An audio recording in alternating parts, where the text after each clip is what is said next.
এখন তো তালি হলো না, নিজস্ব তাইলেই খালি তালি দেন। অর্গানাইজেশনের বা ব্যক্তি প্রাইভেট যারা আছে দরিদ্র রোগী তাদের সমান যদি পুলিশ বাহিনীকেও আপনি অ্যালাউ করেন তাহলে সেই সার্ভিসটা আমরা পাবো। পাশাপাশি আমরা আমাদের এক্সিস্টিং যে হসপিটালগুলো আছে এগুলোকে আমরা আরো উন্নত করে গড়ে তুলবো ইনশাআল্লাহ। এখন তো তালি হলো না, নিজস্ব তাইলেই খালি তালি দেন। আচ্ছা, এখন আপনারা এভিয়েশন পুলিশ প্রতিষ্ঠার কথা বলছেন। এই মুহূর্তে বোধহয় পুলিশের জন্য এভিয়েশন পুলিশ প্রতিষ্ঠা করা সুবিবেচিত হবে না। আমরা এভিয়েশন সার্ভিসের জন্য বিগত সরকারের সময়, আমি এখানে সমালোচনা করব না, 2টো হেলিকপ্টার তো কেনা হয়েছে, আমরা সরবরাহ পাইনি।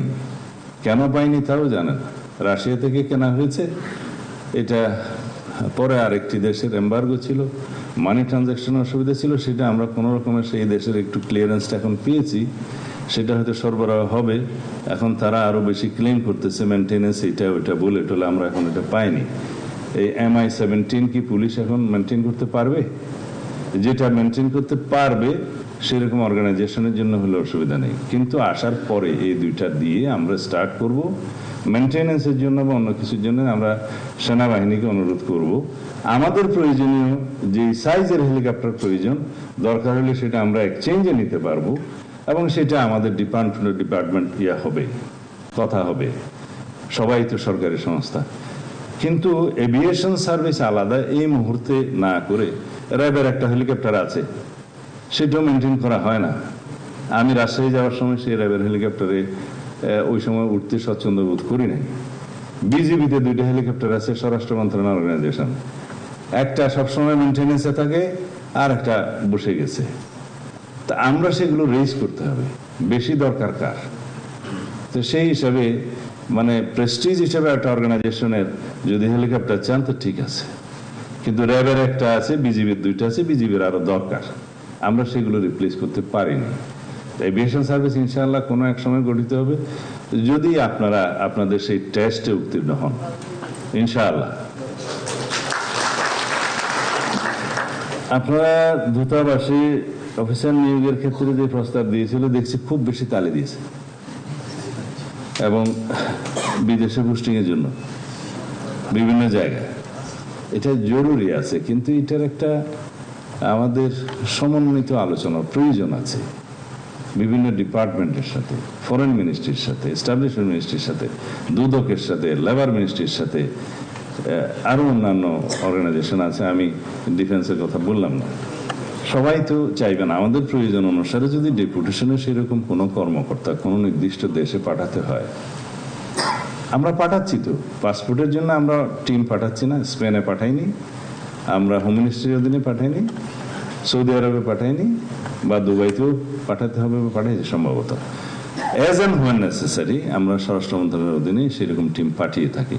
যদি পার্মানেন্ট এরকম পোস্ট ক্রিয়েট করতে হয়, ডেপুটেশনে দিতে হয়, সেটার রেভিনিউ এক্সপেন্ডিচার কী হবে, নতুন রেভিনিউ স্ট্রাকচার করতে হবে কিনা, এস্টাবলিশমেন্টের অনুমতি নিতে হবে কিনা ইত্যাদি অনেক পরীক্ষা নিরীক্ষান্তে আশা করি সেটা আমরা পরে বিবেচনা করব, একদম হতাশ করছি না।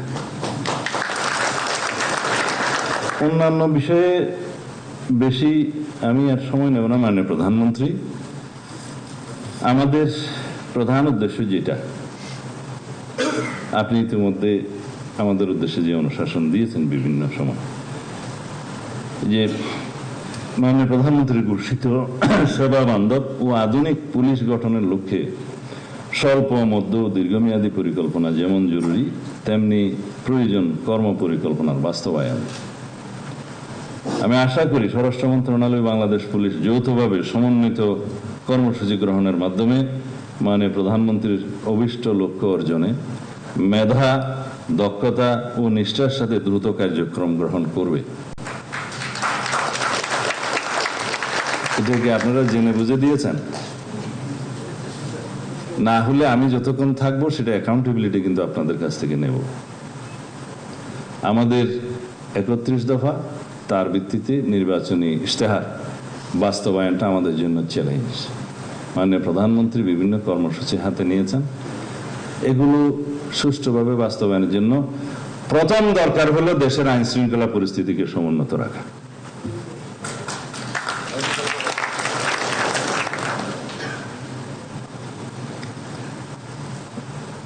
আপনারা